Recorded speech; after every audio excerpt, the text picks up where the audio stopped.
Hey everyone, I'm John Lynn, the founder and chief editor at Healthcare IT Today, and we're excited to bring you another in our series of interviews with top leaders in health IT. And our guest today is Meghan Mehlberg. She's vice president of delivery at Amitech, and Michele Goodman, practice administrator for the Women's Health Center at St. Peter's University Hospital. Welcome. Thank you for having Thank me. you. Yeah, excited to have you here. It sounds like you're working on some really interesting, I would say, practical uses of AI and automation that are really making an impact for your organizations. But before we dive into the work you're doing, Meghan, why don't you start us off? Tell us about yourself and Amitech. Yeah, absolutely. Like you said, I'm the vice president of delivery at Amitech. We are a healthcare automation, AI, and data analytics company that solely works with healthcare providers and payers. We really believe in work like we did with Michele and her team at St. Peter's that we can help with the workforce shortages, admin expenses that so many of our healthcare providers across the country really struggle with by providing, like you said, John, that's a perfect way, an actual practical solution to help with the day-to-day operations that can be extremely burdensome. So I have my entire background's in healthcare operations. I was in executive leadership in frontline healthcare for about 13 years prior to joining Amitech in 2023. And in this role, I get the opportunity to work with providers and payers across the country to try to help our staff that need help and our patient care as well. That's awesome. Thanks, Meghan. And Michele, how about yourself in St. Peter's University Hospital? So hi, again, I'm Michele Goodman. I am the practice administrator for the Women's Health Center at St. Peter's University Hospital. We are a 478 acute non-for-profit teaching hospital in New Brunswick, New Jersey. And I've been with the Women's Health Center in St. Peter's for about 16 years now. That's awesome. Well, excited to learn about what you're doing. Michele, why don't you start us off? Talk about the burden that your organization experienced with mandated perinatal risk assessment reporting, and what were some of the complexities that made it really challenging? So the Perinatal Risk Assessment, which is also called the PRA, it is mandated by the state of New Jersey for all Medicaid and managed Medicaid pregnant patients. So it looks to collect clinical, environmental, and psychosocial risk factors that affect pregnancy. And so this process initially, was a paper process and very tedious information that had to be faxed over to the state. It became electronic in 2021, and even more information that was required by us. So it took a lot of time for the staff. It took anywhere from 5 to 20 minutes to locate all the information from our medical record system and input that into PRA Connect's website. It's And so I think, interesting. Michele, we counted all the fields once. It's like 350 pieces of information that goes Yeah, into the PRA. exactly. A lot of A information. lot of information. It's amazing, right? I mean, you hear all the time that doctors hate the EHR, and I'm like, do you hate the EHR, or do you hate the fact that the EHR forces us to collect hundreds of data points, Yeah. right? Probably the latter. Yeah. Yeah, I mean, but you have to do it, right? I mean, Yeah. that's the other challenge I think that you're facing, you know. So what led you to decide to work with Amitech to kind of automate these reports? I mean, it sounds like it was an overwhelming burden, but tell us more about that decision to work with Amitech to automate it. So like I said, for a long time, it was very time consuming. The staff were coming to me saying, we need additional support. We don't have enough time to complete the PRA forms.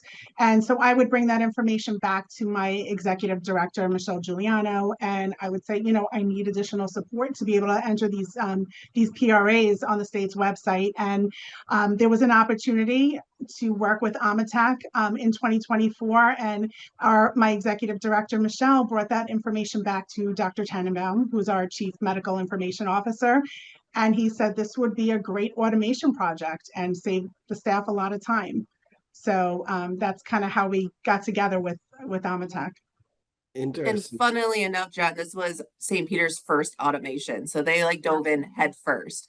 Yeah. Dr. Tenenbaum, the CMIO, he is clinical in his background. So he was very passionate about doing something clinical to help the actual nursing and clinical staff. So again, a lot of times you see organizations start very small with something that's a little bit more simplistic. Like I said, they dove in head first and said, let's automate this 350 Yeah. field PRA portal. So that's how we got engaged right away with Michele and the rest of the St. Peter's team. You just dove into the deep end. I love Yeah, it. So, Meg, surely. talk to us about the solution that you put together, with St. Peter's University Hospital, and how does it work with some of the unique workflows you had to manage? I imagine, like the many reporting places, there wasn't a nice, clean API that you could just tie into. It was a form on a website, it sounds like. Correct. I mean, really, I would say, Michele, like the first 3 months, we didn't even talk about the automation that when we Yeah. worked with Michele and Kai, the other practice administrator, and then Wendy, another St. Peter's team member, very closely on truly what like I look at as like standardization and process improvement. So like, how does the intake work? Where is this actually going in your documentation right now? Where should it go? Because that's the other thing too. I think our first time we met with Michele and Kai was like to walk through where everything gets put in Athena, their EMR. And I think it was like, what, 2 hours, Michele? And we didn't even get through it all. Because Yes, you're absolutely it right. It could be took two here hours. and It it could might be be there. there and it Hmm. should be here, but it's not. So let's dig. Yes. And sometimes you have to call the patient because we didn't get that information. So we spent a significant amount of time on the front end, really doing like consultancy process improvement work, partnering with Michele and the team, which not only led to the success of the automation, but it really standardized the workflows across the practices at St. Peter's as well, which again is something that every organization wants, but investing the time like we did with the St. Peter's team is a significant undertaking. Yeah, So I'm sorry. yeah, So like Megan said, and there was a lot of time spent on looking for the information in the EMR and putting it onto the PRA website. And every department did it differently. We have three OB departments. We have Women's Health Center where I am, the Birth Center, and High Risk OB. And each department had a different place where they documented the information that went into the PRA. So we worked to make it a consistent workflow and easier for all three departments.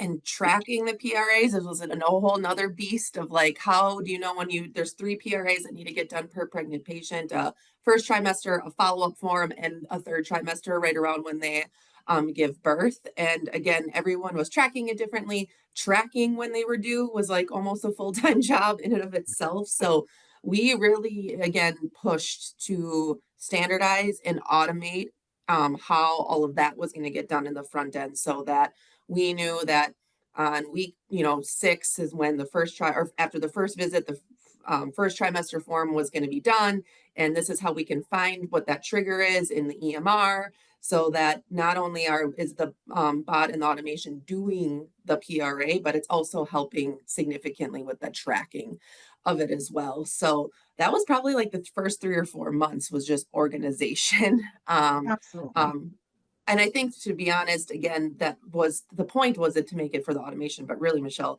the intangible benefits of the improvement of the workflows in general is something that Yeah. I think that we always boast about, right? When we talk Yeah. through it, is just what that means for your clinical staff and your admin staff, just in general, being able to find things more consistently moving forward. Definitely. And just to give you an idea on volume, we have about 1,800 deliveries that come out of the Women's Health Center per year. So, St. Peter's has over 5,700 deliveries per year. So that's a lot of patients. And that's just the Women's Health Center. So if every one of those OB patients has 3 forms, it's a lot of time spent on completing the information. Yeah, it's fascinating to see the layers of forms that are required. Yeah. As you said, the dates are moving targets as I've experienced with my kids. Yeah. That often Yes. changes and evolves over time as more information is available. So that adds a lot of complexity. And Michele, it was interesting. You talked about kind of needing to get the staff on board. I'd love to hear more about what you did to build that trust in this automated process, and also, how did you approach the bot handling exceptions where the information isn't available to the bot? So myself and Kayura Rita, she was a practice administrator for High Risk OB. We developed education slides and a video as well for the staff to have for support. And then we were on the floor, we were on the floor supporting the staff, checking. The bot would pull the information from the new OB visit. So we would be scanning through those charts, making sure they're not missing anything, re-educating the staff, just always being there to support the staff. That was a big deal. And one of the other things that, again, St. Peter's invested in is once the bot was live, myself having a clinical background, and then our other partner, Katie, that consulted with St. Peter's as well, is a nurse by trade. We did clinical auditing. So we didn't just like turn the bot on and hope the information was right. We were, now the bot automatically submits to the portal PRA, but for the first like 2 months, I would say nothing got submitted until we clinically audited it to make sure that the data was accurate, it was pulling correctly, so that Family Health Initiatives, who runs the PRA, was getting accurate information. And not only did that help make sure that, again, accurate information is priority, but I think, Michelle, secondarily, that just gave your staff a lot more comfort knowing that we weren't just letting the bot and the automation run free the first day one. We were able to really show through the audits and tracking, like, this is working. This is, that, and that we can show you and prove that it is, at PRA by PRA. As far as exceptions, that was another thing that we made very robust, right? Is that there's, again, significant amount of fields in PRA. Most of them we have deemed through the process improvement process as like mandatory, right? Like these need to be in here and they need to be right, but some of them aren't. So, some of them are nice to have if you have the information, but not need to have.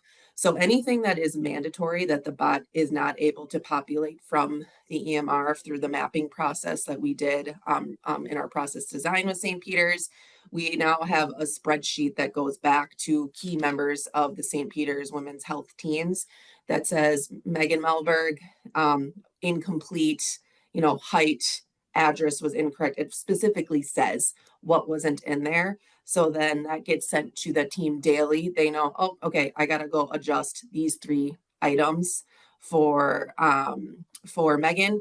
And then the next day the bot retries it and then can complete the PRA and submit. So there is a pretty, to your point, robust exception process. But the key is we wanted to make sure that the staff could go and fix it in the EMR, and the bot still did the PRA. So to, again, alleviate as much of possible off of the staff, to eliminate them having to actually go in and fix it in the PRA portal themselves. And I think like a huge part for us was the test environment, right? So we had Colleen Pope from Family Health Initiatives. They and her team gave us a test environment for the PRA Connect. And then we had our St. Peter's team give us a test environment in our EMR. So we were able to test patients before we actually went live, which was, it was a huge relief for us. And then like Megan said, we did receive, or we do, I should say, receive reports multiple times per week. And if there's any issues, the staff go in and they correct it, and the bot goes back in the next day and submits the PRA. Sometimes there's system exceptions internally. Sometimes we do have some issues with insurances where, a managed Medicaid would go prior to a commercial, things like that. But we're always checking, we're always auditing just to make sure the system, the process is working well. Yeah, and it sounds like those reports are almost an education to the staff too, of what, that may be a problem and they could just fix it on the front end in the future. So that's a fascinating feedback loop that you're creating as part of the exception process. Really, especially in the beginning, right, Michelle? You were being able to see, like, okay, height, for example, no one's putting height in. So we need to go back to the staff and remind them that height is, a mandatory field. Yeah. I mean, ultimately, this information is really crucial information. I know it's like tedious work, but the information that goes back to the state really provides a lot of crucial services for the patients, for the pregnant patients. So it's really important information that we want to make sure we're getting accurate, and comprehensive information. We're not leaving anything out. Yeah, so I'd love to hear, Michelle, what's been your organization's response to this automation, and what have been some of the benefits you've seen from this new process? I love that you said that now the information is stored in a more standard format, so they don't have to search throughout the EHR to find out where it's stored. Now it's in the same place, which I think is valuable. But what have you seen as some of the benefits of this process? So yeah, it is definitely beneficial that the information is stored in the same place. So anytime the staff have to do a manual PRA, if there's an exception, they know exactly where to go to pull the information from the EMR to the PRA website. This consistency throughout the practices. The benefit has been huge. Like I said, it took anywhere from 5 to 20 minutes for each form to be completed. There's 3 forms per pregnancy, so it's saving the staff a lot of time where they could be doing other things. There were times that I didn't have enough support, so I would pull someone from the clinical floor to help with the PRAs, and I don't have to do that so much. So, and initially when we went live, a lot of the clinical staff were concerned that, they have 1 hour to complete a new OB visit, and they said, how are we going to complete this new OB visit within 1 hour and also document all this information in the EMR for the PRA? And once they started doing it and we were there to support them and they got used to it, it just became like anything else. And they're doing it. They've been doing it. We went live, Meg, in June, right? Mm-hmm. In June of this year, and they've been doing it. No complaints. So it's very exciting. And I think the other thing, John, is that Michelle mentioned in the beginning that the PRA is mandated for all Medicaid patients in New Jersey, but Family Health Initiatives strongly encourages having a PRA done for all pregnant women because, again, this is crucial for connecting patients and babies to necessary referral services, support, all of those sort of things. So one of the other pieces that St. Peter's invested in here and then really has perked the interest of like family health initiatives for hopefully seeing other providers do this is all PRAs are getting done. So we aren't just doing the Medicaid patients, we are submitting for everybody, which again is hopefully connecting more patients to needed services and also just providing more data that is leveraged across the state of New Jersey to FHI as well. Yeah. I love that you're able to scale it because, once you've automated the process, it kind of doesn't matter how many Yeah. you do. It's so interesting how that opens up new worlds. Love Yeah, that. And I we think started to like have a lot of conversations with FHI, right, Michelle? And Mhm. that was one of the things they want to get it to a point where everyone's doing a PRA for everybody, but it takes a lot of time and there's a lot of pushback from providers, right? So FHI, Family Health Initiatives, Colleen, Michelle mentioned, were fantastic to work with through the process because sometimes you're a little nervous because state agencies, when you talk about like tech in their in their portals or in their systems, the safeguards can go up pretty quickly, but they were not that way. They were like, this is amazing. This can save the clinical team time. This can give us more accurate information in higher volumes. It's a win-win. How can we help? Which was significant throughout the process. Yeah, I think the Women's Health Center, we've always done it for all patients. We definitely didn't single out to a Medicaid or a managed Medicaid. We completed PRAs for every patient. The managed Medicaid patients are entitled to the free services from the state, but they use the rest of the information for research and, it helps them a lot. So, there are services that maybe a commercial insured patient would receive. So we definitely were on board to make sure that they all had the PRA. Well, and that's why it was so overwhelming, right, Michelle? Is because you Yes, were you're doing right. You're what's right. right for all the patients, which is You're why right. you needed to automate it. So fascinating use case we have here. Megan, this just feels like a small example of what automation is possible and maybe a blueprint for other solutions. Where are you looking to take these types of automations next? Personally, and with Amitech's backing, like we are very committed to taking these types of solutions, like true what we believe is clinical solutions to other providers, with just technology continuing to grow with like agentic AI as part of it, and really more of like those AI focused use cases, MLL models, those sort of things. Eliminating double documentation. I know we've said we can do it for years and years, but on a clinical side, easier said than done is just how I think anyone that's worked in healthcare operations feels, because this is a prime example of, there's 3 practices, they all do it differently. They're all on the same EMR. That doesn't much matter. But I feel like if, as we see more organizations commit to that standardization and process improvement piece, leveraging things like agentic AI, RPA, AI, can truly actually eliminate some of that, just truly what I think of as double documentation. So we are doing that across the board with a lot of our providers, and for the first time actually seeing the positive effects of it hit like the clinical staff, where you are not just shifting work, it's actually truly alleviating work. As far as like the PRA specifically, I know we've mentioned family health initiatives and FHI. Like, this is something that we truly believe and are passionate about, just trying to bring this type of solution to more mandated reporting across states. Again, as someone who worked in healthcare for 13 years, I feel for the level of mandated reporting, it is necessary for our quality of care and metrics to be tracked, but it takes a ton of time. So this to us seems like such low-hanging fruit that organizations like Amitech can actually truly help take off people's plates. So our practitioners, our nurses, our doctors, our admin staff are truly back at the bedside and not spending hours at a computer regurgitating PHI. Yeah. And I think no clinician wants double documentation. The only thing worse than that is Michele coming to tell them that they missed documentation. So they have to do it again. Yes, yes. Rather than the clinical work. Yes. Michele, what would you add? Any other processes you're considering automating after this experience that you're looking at? I just want to mention that, we went live and it doesn't stop there, because, we have family health initiatives that makes changes, I would say probably once a month or so. Like, we just received a change on referrals. So that means that we need to build a field in our EMR. We need to educate the staff. And now we have a go live in probably 3 weeks. So we're always working together with Amitech. We meet monthly just to go over any changes, any issues that we want to bring back.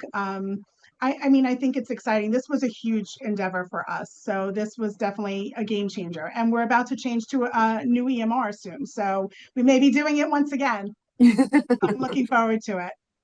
Well, I mean, the beauty is you have the process in place, so now you can apply it to the new EHR, and and it will still work with your mandated reporting. In fact, you don't have to educate the staff as much. Yeah, hopefully. Yeah. Well, Meghan, Michele, this is an amazing use case, and I love that it's actually been implemented. It's not just, hey, AI could implement this solution. This is a truly, implemented solution that is saving time for St. Peter's University Hospital and for, the patients and the clinicians involved. So I appreciate you taking time to sit down with us to share about this amazing case study. And thanks so much, everyone, for watching and listening. If you want to find more great healthcare IT content like this, be sure to check it out, healthcareittoday.com, or search for Healthcare IT Today on your favorite podcast application. Thanks so much. Thank you.